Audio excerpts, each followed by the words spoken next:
Assalamu alaikum student. I'm Professor Sayyid Arba Fatima. We are doing unit number 12, line bisectors and angle bisectors, grade 9th. Today we are going to solve 3 questions of review exercise. वो हमारे questions short तो हैं लेकिन paper point of view से बहुत ही important हैं. उनको solve करने के लिए चलते हैं लाइट बोर्ड की तरफ. Question number 4 and question number 5 of review exercise is ये क्वेश्चंस बहुत इंपॉर्टेंट हैं. ये समटाइम्स इस तरीके से भी पूछ लिए जाते हैं क्योंकि हमें कुछ साइड्स गिवन होंगे और कुछ साइड गिवन नहीं होंगी. तो अभी तक हमने जितनी प्रॉपर्टीज़ पढ़ी हैं ट्रायंगल की, उनको यूज़ करते हुए हम क्या करेंगे, इनको फाइंड करेंगे. The given triangle ABC is equilateral triangle. हमें क्या गिवन है, हमें ये गिवन है कि ये इक्विलेटरल ट्रायंगल है और ट्रायंगल के वर्टिसेस क्या है, ABC. हमें पता है इक्विलेटरल ट्रायंगल ऐसे ट्रायंगल को कहते हैं जिसकी सारी साइड और सारे एंगल क्या होते हैं, इक्वल होते हैं. ओके, फर्दर और क्या गिवन है, and AD is bisector of angle A. It means हाँ, यहाँ पे अगर हम इस तरीके से D पॉइंट लिखेंगे, AD is a bisector of angle A. इसका मतलब है AD इस एंगल का बाइसेक्टर है. और अभी हम कई थ्योरम्स और कई एक्सरसाइज सॉल्व करके आए हैं और हमें पता है एंगल के बाइसेक्टर का मतलब ये है कि जो एंगल यहाँ पे होगा वही एंगल होगा यहाँ पे. Find the values of unknown x, y and z. हमने x, y और z की क्या करनी है, वैल्यूज फाइंड करनी है जो कि हमारे पास एंगल्स हैं. तो करते हैं स्टार्ट इसको. सबसे पहले हम बताएंगे we know that in equilateral triangle, in equilateral triangle all sides and angles are equal. एक तो सारे साइड्स और सारे एंगल क्या होते हैं, इक्वल होते हैं. और हमें पता है कि इक्विलेटरल ट्रायंगल में जो हमारे इंटरनल एंगल्स होते हैं वो क्या होते हैं, 60 डिग्री सारे. मतलब ऑब्वियसली हमें जब उन्हें ऐड करेंगे 60 + 60 + 60 = 180. इंटीरियर एंगल्स का हमारे जो ट्रायंगल है सम होना चाहिए 180 के इक्वल. और अगर हम कहते हैं कि वो तीनों के तीनों इक्वल हैं तो 60 ही ऐसा एंगल है जिसपे हम तीनों को सेम रखें और ऐड करें तो वो किसके इक्वल हो, 180 डिग्री के इक्वल हो. तो हम उसी चीज़ को यहाँ पे यूज़ करेंगे. हमने क्या बताया, equilateral triangle all sides and angles are equal and more specifically each angle equals to 60 degree and each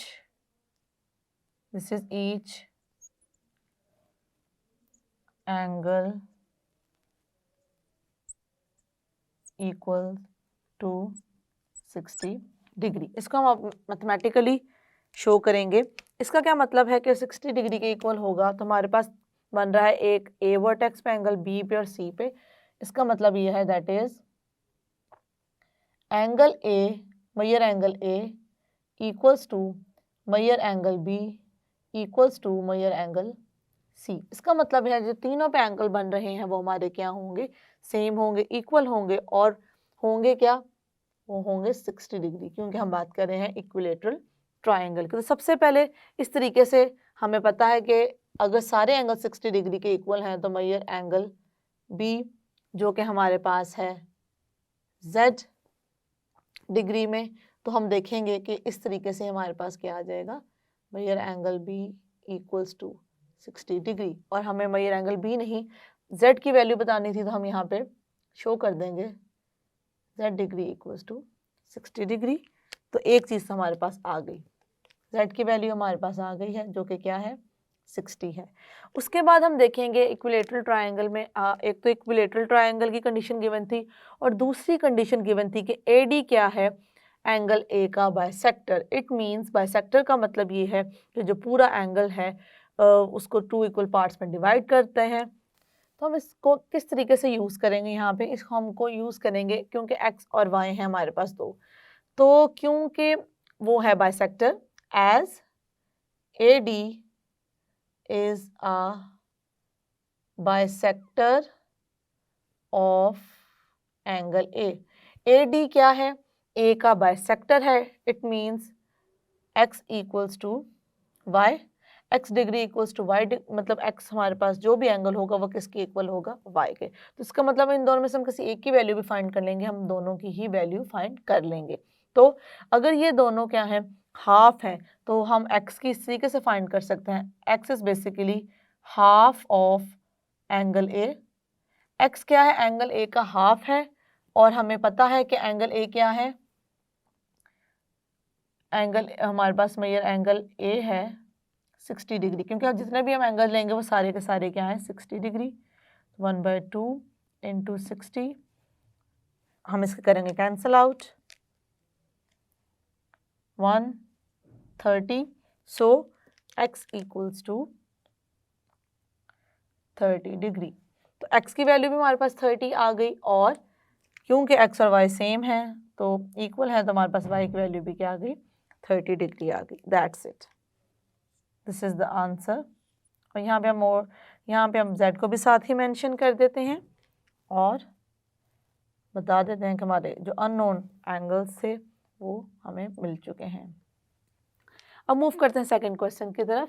in a given congruent triangle LMO and LNO, हमारे पास दो क्या हैं, कॉन्ग्रुएंट ट्रायंगल्स हैं। एक LMO है, इस पॉइंट को हम O राइट कर देंगे, this is the point O।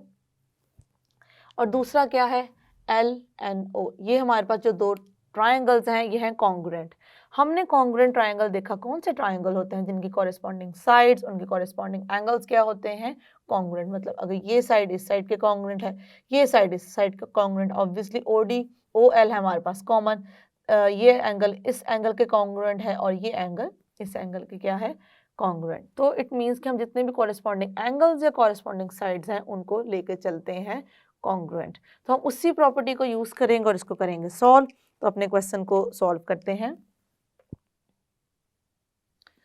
हम जैसा कि हमें पता है, as triangle LMO congruent to triangle LNO, जैसे कि दोनों ट्रायंगल हमारे पास कॉन्ग्रुएंट है और ये हमें गिवन है, इसका क्या मतलब है, इसी को यूज करेंगे और हम यहाँ से बताएंगे measure LM is basically congruent to measure LN। अब देखिए यहाँ पे मैं कॉन्ग्रुएंट का साइन क्यों नहीं यूज करी उसको समझेंगे, क्योंकि हमने यहाँ पे एक अलजेब्रिक इक्वेशन को सॉल्व करना है और अपनी अननोन टर्म को फाइंड करना है। तो अगर हम ज्योमेट्रिकली प्योरली बात कर रहे होते या मैंने कुछ प्रूव करना होता या इक्वल शो करना होता तो मैं ये साइन यूज कर लेती। हमें पता है कि कॉन्ग्रुएंट साइन को अगर हम अपने इसको सॉल्व करने के लिए यूज करना चाहें तो हम राइट करेंगे इक्वल्स टू का। तो बेसिकली दो ट्रायंगल हमारे पास कॉन्ग्रुएंट है, इसका मतलब है LM इक्वल्स टू LN। तो LM की हमारे पास वैल्यू क्या है, LM की वैल्यू है 2x + 6 और LN की वैल्यू क्या है 18। तो हमें पता है जब भी हमने कोई अननोन टर्म फाइंड करनी हो उस टर्म को इक्वल टू के एक साइड पे रहने देते हैं, बाकी सारी टर्म्स को दूसरी तरफ ले जाते हैं। ये क्वेश्चन जितने इंपॉर्टेंट हैं उतने ही इजी हैं, मतलब ऐसा नहीं है कि बहुत डिफिकल्ट कॉन्सेप्ट्स के साथ है, बेसिक कॉन्सेप्ट्स हैं जिनसे हम इनको यूज करते हुए इस क्वेश्चन को सॉल्व कर सकते हैं। 18 - 6 it's 12 and 2 is multiplying with x, तो उससे जब वहाँ जाकर हो जाएगा डिवाइड, तो हम इसको ऐसे लिख देंगे 2 × 1 = 2, 2 × 6 = तो x की वैल्यू हमारे पास आ गई है 6। हमने क्या फाइंड करना था, L और x और m की वैल्यू फाइंड करनी थी। x की वैल्यू तो हम फाइंड कर चुके हैं, अब हम फाइंड करेंगे m की वैल्यू। अब क्योंकि ये कॉन्ग्रुएंट ट्रायंगल है तो इसकी ये जो साइड्स हैं वो भी क्या होंगी, कॉन्ग्रुएंट होंगी। तो ऑब्वियसली हम कॉन्ग्रुएंट वाला कॉन्सेप्ट या कॉन्ग्रुएंट वर्ड को नहीं यूज करेंगे। OM equals to measure ON। तो यहाँ से हमें पता चल गया कि m किसके इक्वल है, 12 के। And that's it, this is the answer. x की वैल्यू भी हमारे पास आ गई है और m की वैल्यू भी हमारे पास आ गई है।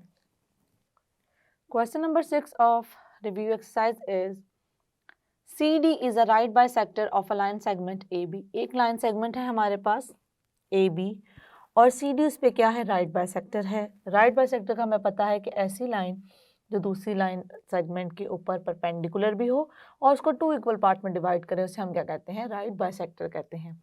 अब हमने फाइंड क्या करना है, इफ़ मेजर ए बी, मतलब अगर हमारी जो लाइन सेगमेंट है उसकी हमारे पास लेंथ क्या है, 6 सेंटीमीटर है, then find the value of A L.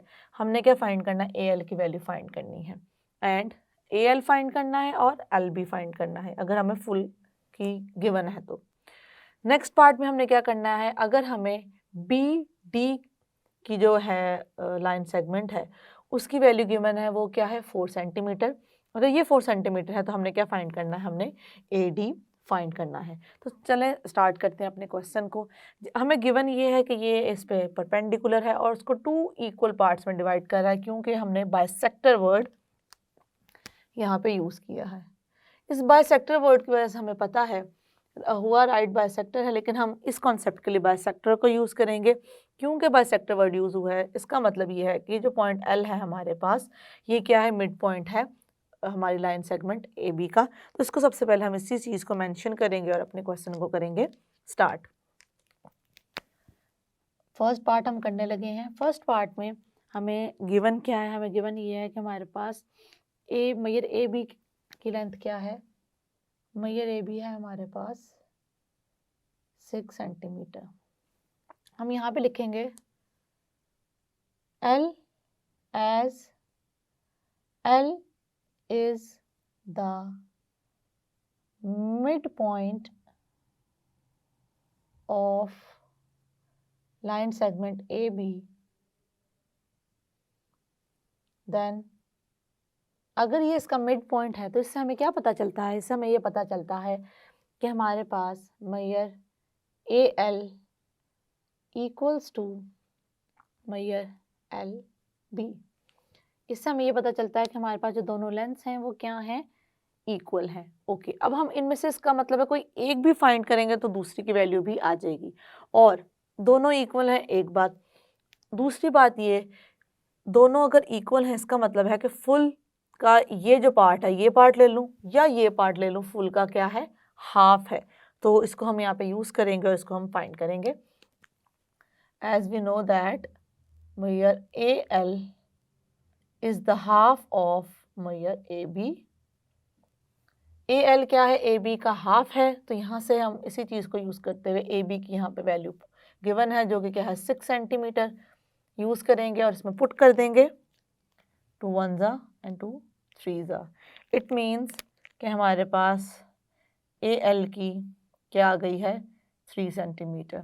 एक तो वैल्यू आ गई है, दूसरा हमें पता है ए एल और हमारे पास एल बी क्या है, सेम है, तो इसी तरीके से हमारे पास एल बी की भी वैल्यू क्या आ गई, 3 सेंटीमीटर। और फर्स्ट पार्ट हमारा हो गया है सॉल्व। ये आ गया आंसर। ओके, अब फर्दर देखते हैं। सेकंड पार्ट में हमने क्या करना है, बी डी की गिवन है 4 centimetre, then find A D. अब हम यहाँ पे क्या चीज़ यूज़ करेंगे, हमें पता है ये इसका है बाइसेक्टर, राइट बाइसेक्टर है, और हमें जब राइट बाइसेक्टर हो और उस पर हम कोई पॉइंट ले लें, उसका डिस्टेंस एंड पॉइंट से क्या होता है स्टूडेंट, सेम होता है। इट मीन्स कि डी का डिस्टेंस बी से और डी का डिस्टेंस ए से क्या है, सेम। तो इसी कॉन्सेप्ट को हम यूज़ करेंगे और इसको करेंगे सॉल्व। तो इसको मेंशन करते हैं यहाँ पे, ये हम पार्ट कर रहे हैं second. Okay, measure A D equals to measure B D, measure AD equals to measure BD। Reason क्या हम बताएंगे कि D lies on the bisector of AB। इसको हम यहाँ पे मेंशन करेंगे,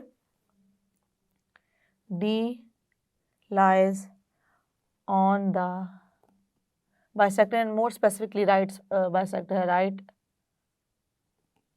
bisector of AB। AB के क्योंकि ये राइट बाइसेक्टर पे लाई करता है तो हमें पता है इसका डिस्टेंस एंड पॉइंट से क्या होगा, सेम होगा। तो हम क्या करेंगे, यहाँ पे हमें पता है कि हमारे पास बी डी की वैल्यू क्या है, B D equals to 4 centimetre, then ADB क्या आ जाएगा 4 centimetre and that's it, this is the answer. जैसे कि मैंने आपको कहा था कि ये क्वेश्चन जितने सिंपल हैं उतने ही क्या हैं, इम्पॉर्टेंट हैं। यस स्टूडेंट, आज हमने क्वेश्चन नंबर 4, क्वेश्चन नंबर 5 और क्वेश्चन नंबर 6 के 2 पार्ट्स को सॉल्व किया और पिछले हमने जितने भी थ्योरम्स के कंक्लूजन्स ड्रॉ किए थे उनको हमने इसमें अप्लाई करने की कोशिश की और बेसिक्स ट्रायंगल के कॉन्सेप्ट्स को भी इनमें यूज़ किया। See you in the next lecture. अल्लाह हाफिज़।